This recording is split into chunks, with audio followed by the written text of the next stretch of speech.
Manila RTC mga kabrigada tiniyak na makakatulong sa pagresolba sa controversial affidavit ng surprise witness na si Gutesa ayon yan kay Senate President Pro Tempore Panfilo Lacson. Brigada Ann Cortez, ibrigada mo!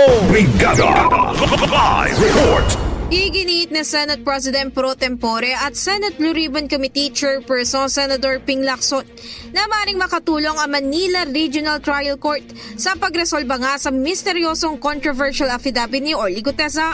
Si Gutesa nga ang sinasabing surprise witness na dinala ni Senator Rodante Marcoleta sa nakaraang flood control hearing. Sa sworn affidavit nito, maaalalang inamin niya na kabilang umano siya sa mga nagbubuhat at nagdadala ng pera sa mga bahay ni na dating House Speaker Martin Romualdez at maging kay Congressman Saldico.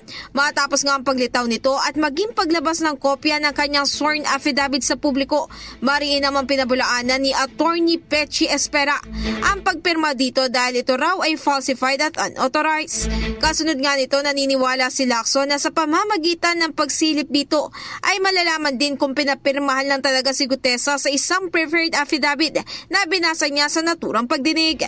Mababasa rin sa parte ng transcript sa pagdinig na tinanong ni Marcoleta si Gutesa kung totoo ba ang notaryo sa kanyang affidavit at sinabi naman nito na totoo raw ito.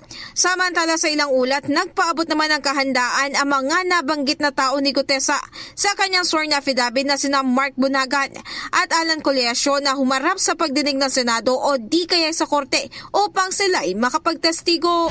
In the heart of changing lives, ako si Brigada Ann Cortez ng 105.1 Brigada News FM Manila, The Music News Authority. Ang bahaging ito ay hatid sa atin ng Fast Relax. Tanggal ang sakit, ora mismo.